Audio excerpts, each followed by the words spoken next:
Trading, stock market trading, crypto currency trading, ये सब कुछ ऐसे शब्द है जो कि आजकल आप लोग बहुत ज़्यादा सुन रहे होंगे, लेकिन इसका जो एक्चुअल सच है वह भी आपको पता होना चाहिए। और आपकी एक बहुत ही इंपॉर्टेंट गलती को सुधारूंगा जो कि बहुत लोग करते हैं। और जब Indian cricket team world cup जीत कर आई तब उनके एरोप्लेन पर दोनों साइड से ऐसे पानी क्यों मारा गया था। ऐसे ही कई इंटरेस्टिंग बातों को आज आप इस वीडियो में कुछ भी जब परचेस करते हैं तो हम लोग जीएसटी पे करते हैं, right goods and services tax.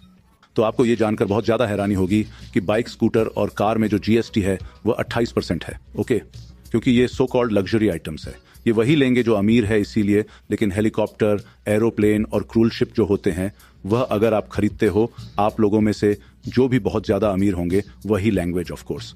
लेकिन अगर आप लेते हो तो उस पर मात्र 5% जीएसटी लगता है।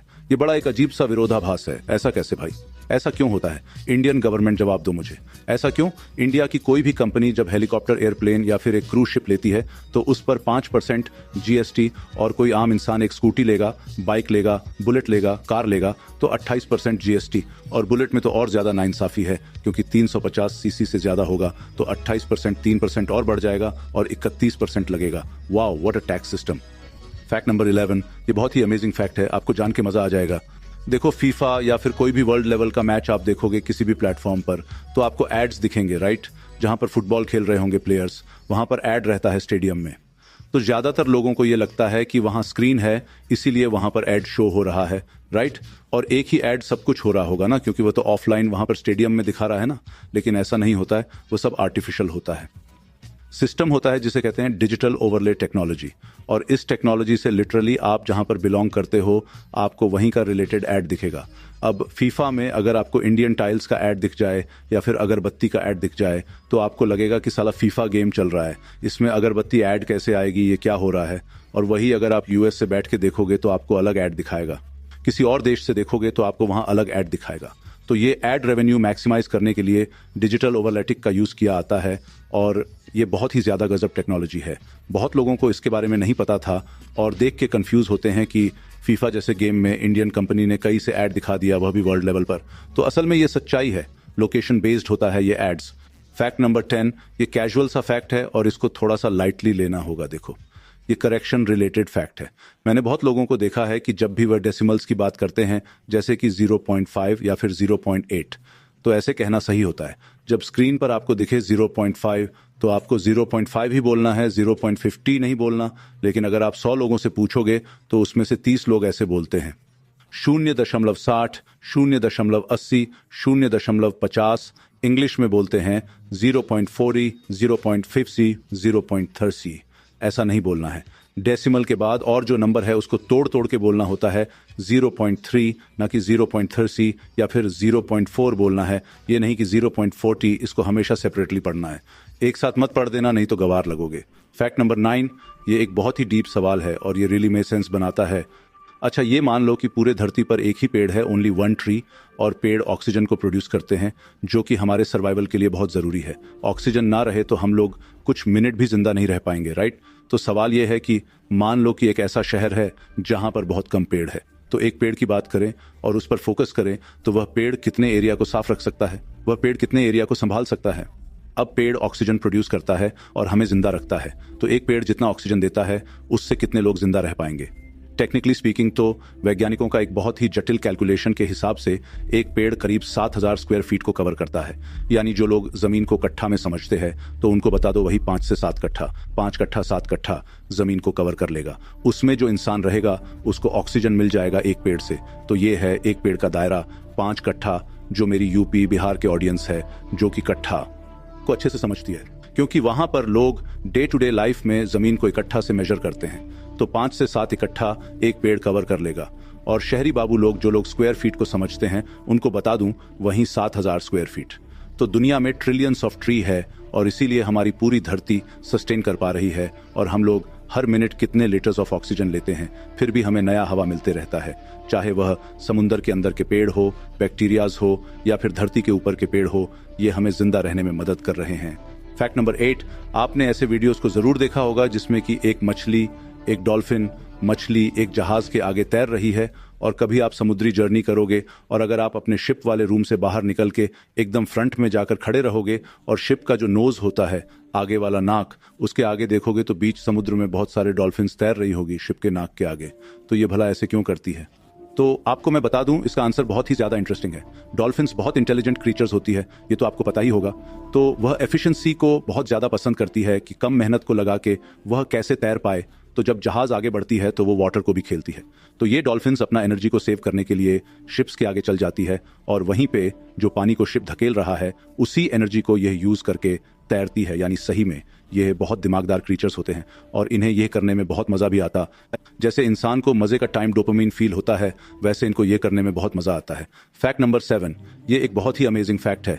आपको मैं बता दूं टर्म वाटर सल्यूट। जी हाँ, वाटर सल्यूट एक एक्चुअल टर्म होता है जो कि एरोप्लेन्स को दिया जाता है। जैसे इस बार जब हमारी टीम इंडिया जीत कर आई थी वर्ल्ड कप, तब उनके प्लेन को ऐसे वाटर सल्यूट दिया गया था। अभी देखने में बहुत मस्त लगता है और ये इसलिए दिया गया क्योंकि इसमें हमारी टीम इंडिया बैठ के आई। तो वाटर सल्यूट एक्चुअल में बहुत पहले से होता है, लेकिन अभी इस टाइम जब टीम इंडिया जीत कर आई तब बहुत लोगों ने इस चीज़ को ऑब्जर्व किया कि हाँ, वाटर सल्यूट नाम की भी एक चीज़ होती है। फैक्ट नंबर 6, ये एक बहुत ही गहरा सा फैक्ट है। इसे आपने सुना होगा कि हमें शरीर में पानी हमेशा बैलेंस्ड मात्रा में पीनी चाहिए। जो लोग कम पानी पीते हैं उनको कहा जाता है कि ज़्यादा पानी पीबे और हाइड्रेटेड है चुपचाप, लेकिन जो लोग ज़्यादा पानी पीते हैं उनके लिए भी तो बॉडी के लिए अच्छा नहीं है। क्या कोई ऐसी घटना हमारे हिस्ट्री में डॉक्यूमेंट हुई है इसमें इंसान पानी पीने के चलते मर गया? तो जी हाँ, सिंधिया लुसीरो नाम का एक एथलीट था, उसके साथ ये साल 2002 में हुआ था। और मैं बता दूं, ये अजीब सा केस कि ज़्यादा पानी पीने से मौत, ये केस ज़्यादातर 2 ग्रुप ऑफ पीपल के साथ होता है। कौन कौन? पहला एथलीट यानी जो दौड़ते हैं और जो रेसिज्म्स पार्टिसिपेट करते हैं, और दूसरा ड्रग एडिक्ट्स। अब ये जो ड्रग एडिक्ट्स जो कि ज़्यादा पानी पीने से मरते हैं, इनके बारे में एक इंपॉर्टेंट इन्फॉर्मेशन देना है कि जो लोग ड्रग लेते हैं उनके साथ क्या होता है। उनमें ज़्यादातर ओवर हाइड्रेशन का एक केस डेवलप हो जाता है। अब जो एडिक्टिव सब्सटेंसेस होते हैं वह पानी का प्यास को इंक्रीज करते हैं और फिर ध्यान दो, इस बात पर बॉडी में कितना पानी चाहिए ये एक्चुअल में बॉडी को पता ही नहीं चलता। और वह थर्ड जो होता है प्यास, वह डेंजरस लेवल तक बढ़ जाता है। वो एक पूरा बॉटल पानी पिए, बॉडी पूरी तरह से हाइड्रेट हो गया। लेकिन ड्रग वाली हैबिट के चलते उनको कि 1 बोतल और पानी पी लेता हूँ, उसके बाद वो और पानी पीते हैं और पीते पीते फिर 5 बोतल पी लेंगे। तब तक बॉडी ओवर हाई इरिटेटेड हो चुका होगा। एक नॉर्मल इंसान अगर 2 बोतल पानी पिएगा तो उसका थ्रस्ट मिट जाएगा और बॉडी करेक्टली सिग्नल भी दे देगा आपको कि हाँ, पानी नहीं चाहिए।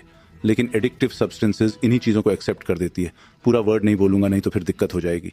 फैक्ट नंबर 5, ये बहुत ही अमेजिंग फैक्ट। धरती पर कुछ कुछ ऐसे झुकाए होते हैं, प्लेसेस जहां पर एक यूनिक सी चीज होती है और वह सिर्फ वहीं पर होती है। तो अमेरिका में टेडसन ग्लेशियर नाम का एक ग्लेशियर है जो कि अपने विशाल ग्लेशियर के रूप में रहता है। तब तो ग्लेशियर के रूप में रहता ही है ऑफ कोर्स, लेकिन उसके ऐसे साइकिल्स रहे हैं कि एक टाइम पर आकर वह ऐसा हो जाता है, बिल्कुल नॉर्मल सा माउंटेन, और वही फिर कुछ डिकेड्स में फिर से ग्लेशियर बन जाता है। फैक्ट नंबर 4, ये और भी ज्यादा डीप फैक्ट है। ये देखो, 2 हाथ आपको दिख रहे स्क्रीन पर और इसे कहा जाता है डार्क रियलिटी ऑफ लाइफ। आप अपने हाथ को देखो एक बार, अभी देखो, चलो मोबाइल से नजर हटाओ, हाथ पर देखो। आपका हाथ कितना जवान है, राइट? कितना सुंदर है, कितना नॉर्मल है, कितना के है। लेकिन ये कोई नॉर्मल बात नहीं है, बल्कि बहुत प्रेशियस बात है, क्योंकि एक टाइम पर आकर हाथ ऐसा हो जाएगा बस कुछ ही डिकेड्स बाद। यानी इंसान को हमेशा हम्बल रहना चाहिए, because no one is getting out alive in this game of life. मैं फिर से दोहराता हूं, no one is getting out alive in this game of life. कोई भी जिंदा नहीं बचेगा भाई। फैक्ट नंबर 3, देखो, ये बहुत अच्छी साइंटिफिक फैक्ट है कि जैसे इंसान सन के यूं भी रेस से बचने के लिए सनस्क्रीन लगाता है ताकि इंसान के स्क्रीन पर कुछ भी ना हो, वैसे ही फोन्स के लिए भी आपको सनस्क्रीन तो नहीं लेकिन फोन कवर मिल जाएगा। ऐसे फोन कवर्स जो कि यूवी रे से फोन को बचाते हैं, इन्हें कहा जाता है यूवी रे प्रोटेक्ट कवर्स। अब क्या है कि धूप में फोन जितना कम हो सके उतना कम ही चलाना चाहिए, क्योंकि बाहर धूप में फोन पर डायरेक्ट लाइट पड़ता है और यूवीआरए भी पड़ता है। तो कुछ मिनट्स में तो कुछ भी नहीं होता है, लेकिन घंटों छोड़ दोगे तो बहुत कुछ हो जाएगा। तो इसलिए बेचारे फोन्स के लिए भी स्क्रीन कवर्स मिलते हैं, और वह भी यूवीए प्रोट्रैक्टर। दैट्स गजब, राइट? फैक्ट नंबर 2, ये एक बहुत ही रिलेटेबल फैक्ट है। आपने देखा होगा जब भी कोई हॉस्पिटल जाता है या फिर कोई रेगुलर चेकअप करने के लिए भी जाता है तो डॉक्टर्स इंसान का सलाइवा लेता है, लार लेता है, या फिर पॉटी ले लेगा, या फिर पेशाब ले लेगा। तो एक बहुत ही अमेजिंग सिर्फ फैक्ट आपको बताता हूं, सिर्फ आपके सलाइवा से, सिर्फ आपके लार से करीब 70% ऑफ द डिजीजेस को डॉक्टर्स पता कर सकते हैं। Including infection, auto immune disease, metabolic disorder. इन्हें आप सोचो, सिर्फ इंसान के लार को लेकर उसके बारे में इतना कुछ पता किया जा सकता है, और पॉटी से भी बहुत कुछ पता किया जा सकता है। अरे एडिटर, रियल पोर्टिविटी मत दिखा देना। और यूराइन से तो पता चलता ही, ये तो आपको पता ही होगा। और इनफैक्ट सलाइवा से कैंसर भी डिटेक्ट हो सकता है। ये एक बहुत ही अजीब सी बात है, राइट, कि बिना चेकअप किए हुए है, सिर्फ सलाइवा लेकर, सिर्फ लार लेकर इतना कुछ कैसे हो सकता है, लेकिन होता है। फैक्ट नंबर 1, एक जनरल सा सवाल मैं आपसे पूछता हूं, आप इसका आंसर बताना। जब आप खाना खा लेते हो तो उसके बाद आपका शरीर का जो ब्लड प्रेशर है, जो होता है ना, ब्लड प्रेशर चेक करते हैं हम लोग, तो वह ब्लड प्रेशर खाना खाने के बाद बढ़ता है या कम होता है। तो ज्यादातर लोग ये सोचते हैं कि क्योंकि खाना खाने के बाद बॉडी भारी हो जाता है तो ब्लड प्रेशर बढ़ता होगा, है ना, खाना गया बॉडी के अंदर, लेकिन नहीं, ब्लड प्रेशर कम हो जाता है। इस सवाल का ज्यादातर आंसर गलत देते हैं लोग। ब्लड प्रेशर कम हो जाता है का एक रीजन भी है। जब आप खाना खाते हो तो सारा जो खून है, जो प्रेशर है बॉडी का, वह खाने के बाद स्टमक की तरफ जाने लगता, पेट की तरफ। तो बॉडी के बाकी पार्ट्स के मुकाबले पेट वाले एरिया पर ज्यादा खून जाता है। तो ये जो डाइवर्जन है ब्लड फ्लो का, ये पूरे शरीर का ब्लड प्रेशर घटा देता है। कलर ट्रेडिंग, ये आपने आजकल बहुत देखा होगा इंस्टाग्राम रील्स और यूट्यूब रील्स पर। लेकिन देखो, ये हमारे देश की युवा की बात इसलिए मुझे लगा कि इसके बारे में आप लोगों को बताना बहुत ज़्यादा ज़रूरी हो गया है। क्योंकि देखो, ट्रेडिंग शब्द आजकल ट्रेंड में है और ट्रेडिंग बहुत सारी चीज़ों में किया जाता है, जैसे कि stock market trading, forex trading, crypto currency trading और बहुत टाइप के ट्रेडिंग होते हैं। लेकिन ये जो मार्केट, क्रिप्टो, ये सब ट्रेडिंग है, ये सब एक बहुत बड़े ग्लोबल मार्केट का पार्ट है। एक ऐसी मार्केट जिसमें पूरी दुनिया के हर एक इंसान का हाथ है। तो असल में रियल ट्रेडिंग उसे कहेंगे जो कि स्टॉक मार्केट या फिर क्रिप्टो से रिलेटेड हो। लेकिन ऐसे बहुत सारे गेम्स आ गए हैं आजकल जो कि आपको ट्रेडिंग के नाम पर बस गुमराह कर रहे हैं। उसमें से एक हो गया कलर ट्रेडिंग। कलर ट्रेडिंग को तो कलर ट्रेडिंग बोलना ही नहीं चाहिए, कलर लक बोलना चाहिए। क्योंकि कोई भी गेम में आपके पास जो स्किल है उससे अगर आप नहीं जीत, पावर लक मैटर करे, तो उसे ट्रेडिंग या किसी भी तरह का बिजनेस नहीं कह सकते। और कलर ट्रेडिंग एक प्रेडिक्शन बेस्ड गेम है जो कि ज्यादातर लक पर रिलाई करता है, क्योंकि उसका आउटकम रैंडम होता है और उसमें आपका कोई कंट्रोल नहीं होता है कि कौन सा कलर आएगा। और बस आपको एक इल्यूजन ऑफ स्किल दिखता है कि हाँ, आप खेल रहे हो गेम को, लेकिन वह पूरा ऐसा बनाया हुआ है कि वह एडिक्टिव है और आप उसमें लॉन्ग टर्म में जीत ही नहीं सकते। जिससे अगर कोई ऐसी चीज़ों को खेलना शुरू करता है शुरू में, उससे लगे कि हाँ, मैं जीत रहा हूँ, वाओ, अब तो मज़ा आ रहा है। लेकिन ये एक बहुत बड़ा इल्यूजन होता है, क्योंकि आगे जाकर लोग जो भी जीते हैं वो लूज़ करने लगते हैं, और जितना सो कॉल्ड कमाए थे वो भी गवा देते हैं कलर ट्रेडिंग में। और देश के बहुत सारे युवा इन सब चीज़ों में फंस रहे हैं। इसलिए मुझे लगा कि नहीं रे, बहुत हो गया, अब बताना होगा सबको। क्रिप्टो करेंसी में जो ट्रेडिंग होता है वो एक अलग दुनिया होती है, और इंडियन स्टॉक मार्केट में जो आप इंडेक्स ट्रेडिंग देखते हो, Nifty, bank Nifty, fin Nifty, Sensex, Bankex का, वह अलग होता है। वह एक्चुअल ट्रेडिंग होता है, ना कि ये कलर ट्रेडिंग और बाकी जो गेम खेलते हो जो कि लक पर रिलाई करता है। अब मैं पढ़ लेता हूं आप लोगों के कुछ